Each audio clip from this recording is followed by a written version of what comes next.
Negeri Yaman, tinggallah seorang pemuda bernama Uwais Al-Qarni yang berpenyakit sopak. Karena penyakit itu tubuhnya menjadi belang-belang. Walaupun cacat, tapi ia adalah pemuda yang soleh dan sangat berbakti kepada ibunya, seorang wanita tua yang lumpuh. Uwais senantiasa merawat dan memenuhi semua permintaan ibunya. Hanya satu permintaan yang sulit ia kabulkan. "Anakku, mungkin ibu tak lama lagi akan bersamamu. Ikhtiarkan agar ibu dapat mengerjakan haji," pinta sang ibu. Mendengar ucapan sang ibu, Uwais termenung. Perjalanan ke Mekah sangatlah jauh, melewati padang tandus yang panas. Orang-orang biasanya menggunakan unta dan membawa banyak perbekalan. Lantas, bagaimana hal itu dilakukan Uwais yang sangat miskin dan tidak memiliki kendaraan? Uwais terus berpikir mencari jalan keluar. Kemudian, dibelilah seekor anak lembu. Kira-kira untuk apa anak lembu itu? Tidak mungkin pergi haji naik lembu. Uwais membuatkan kandang di puncak bukit. Setiap pagi, ia bolak-balik menggendong anak lembu itu naik turun bukit. Uwais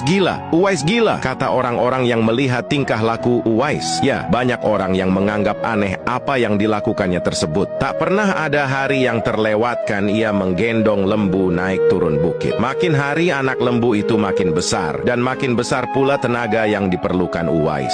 Tetapi karena latihan tiap hari, anak lembu yang membesar itu tak terasa lagi. Setelah 8 bulan berlalu, sampailah pada musim haji. Lembu Uwais telah mencapai 100 kg. Begitu juga otot Uwais yang makin kuat. Ia menjadi bertenaga untuk mengangkat barang. Tahukah sekarang orang-orang apa maksud Uwais menggendong lembu setiap hari? Ternyata ia sedang latihan untuk menggendong ibunya. Uwais menggendong ibunya berjalan kaki dari Yaman ke Mekah. Subhanallah, alangkah besar cinta Uwais pada ibunya itu. Ia rela menempuh perjalanan jauh dan sulit demi memenuhi keinginan ibunya. Uwais berjalan tegap menggendong ibunya wukuf di Ka'bah. Ibunya terharu dan bercucuran air mata karena telah melihat Baitullah. Di hadapan Ka'bah, ibu dan anak itu berdoa, "Ya Allah, ampuni semua dosa ibu," kata Uwais. "Bagaimana dengan dosamu?" tanya sang ibu keheranan. Uwais menjawab, "Dengan terampuninya dosa ibu, maka ibu akan masuk surga. Cukuplah ridha dari ibu yang akan membawaku ke surga." Itulah keinginan Uwais yang tulus dan penuh cinta. Allah Subhanahu wa Ta'ala pun memberikan karunia untuknya. Uwais seketika itu juga sembuh dari penyakit sopaknya. Hanya tertinggal bulatan putih di tengkuknya. Tahukah kalian apa hikmah dari bulatan disisakan di tengkuknya Uwais tersebut? Itulah tanda untuk Umar bin Khattab dan Ali bin Abi Thalib, dua sahabat Rasulullah, untuk mengenali Uwais. Beliau berdua sengaja mencari di sekitar Ka'bah karena Rasulullah Shallallahu Alaihi Wasallam berpesan, "Di zaman kamu nanti akan lahir seorang manusia yang doanya sangat makbul. Kalian berdua pergilah cari dia. Dia akan datang dari arah Yaman. Dia dibesarkan di Yaman. Sesungguhnya Allah mengharamkan atas kamu durhaka pada ibu dan menolak kewajiban dan meminta yang bukan haknya dan membunuh anak hidup-hidup. Dan Allah membenci padamu banyak bicara dan banyak bertanya. Demikian pula memboroskan harta, menghamburkan kekayaan." Hadis riwayat Bukhari dan Muslim.